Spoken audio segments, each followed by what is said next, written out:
As mentioned, in the immediate post-war years, far-right parties were marginalized and their ideologies, including racial anti-Semitism, were discredited due to the horrific actions taken by the Nazis and their collaborators during the war, particularly during the Holocaust.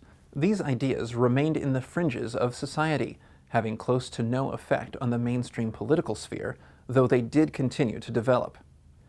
Major issues that arose in the second half of the 20th century, especially from the 1970s onwards, such as globalism, worldwide immigration, economic instability, served to popularize these previously marginal voices, allowing them to gain a more central political position.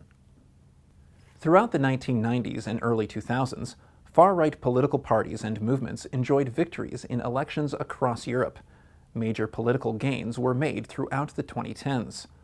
Encouraged by a general dissatisfaction following worldwide recessions, by rising unemployment, by separatist leanings surging in Europe, and by a continuing immigration and refugee crisis, nationalism and populism are becoming ascendant political forces to be reckoned with, following a rising sense of disappointment in democracy and the welfare state. Far-right movements and related political parties are gaining ground in many European states, as well as the United States. Voices from the margins of the political landscape are moving to its center, transforming the fringe voices to persuasive political actors who set the agenda and frame media debates. We have seen how in the past, groups and movements active in this sphere advocate xenophobia, racism, and anti-Semitism. What characterizes the far right today?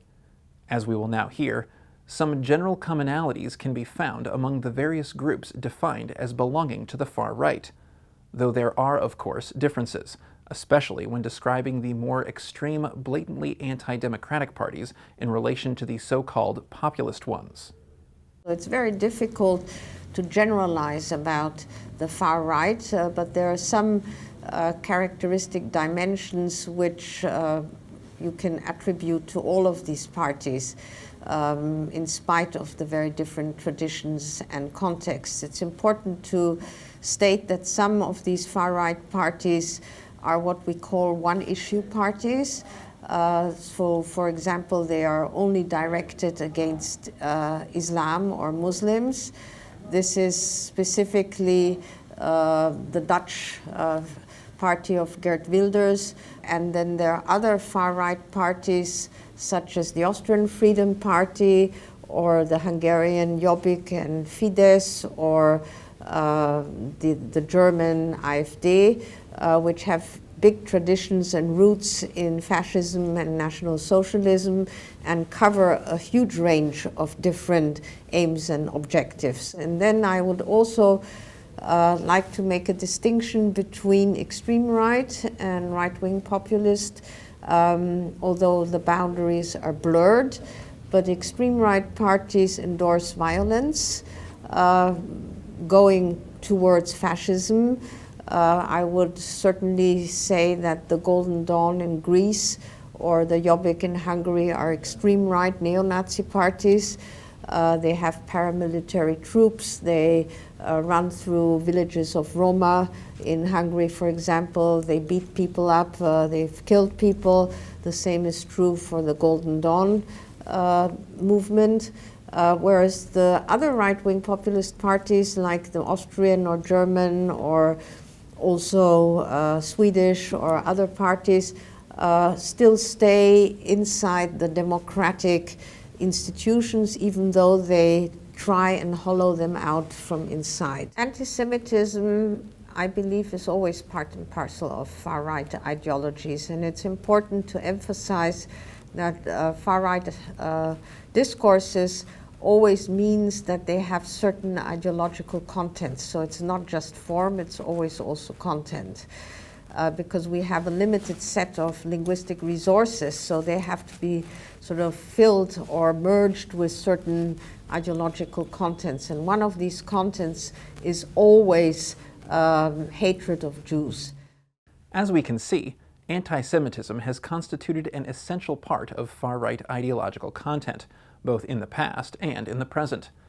It is important to point out, however, that when discussing the contemporary world, Jews, particularly in Europe, are not the major target of the far right today. Rather, it is the immigrants and refugees, most of whom are Muslims from the Middle East, Africa, and Afghanistan, that are currently attracting the attention of the far right, and anti-Muslim rhetoric and actions are polarizing society. This being said, anti-Semitism in its variant forms is still very much a part of these groups' ideologies and actions, existing alongside Islamophobia and other forms of racism and xenophobia. Why is anti-Semitism so attractive to far-right groups and movements? So in the far right, conspiracy is a very strong part and parcel of their imagination, and the conspiracy theme again is linked very strongly to the world conspiracy stereotype about Jews. So that is always been part of the far right and still is part of the right-wing populist ideology. Another important criteria is the anti-globalization of the far right. There they target not sort of the financial capital, etc. per se, but cosmopolitanism. And cosmopolitanism has always been linked to Jews. Jews were always seen as mobile, as moving, as not being based in a nation state, not being loyal to a nation state, as sort of going after their own interests. Everything I say is, of course, under quotation marks. And this is part of the cosmopolitanism cliche. So the anti-globalization movement of the far right necessarily, again, evokes anti-Semitic stereotypes and cliches. And finally, the sort of left, which is targeted by the far right, obviously as the opposition group, and the left wing has always been linked to intellectuals and to revolutionaries, etc. These were always also linked to the stereotype of the Bolshevik Jew. So again, in this objective, you can also mobilize anti-Semitic cliches. So in that way, the far right mobilizes all these collective cliches which are apparent in most of the countries and in the collective memories, and can be mobilized whenever they believe that it makes sense.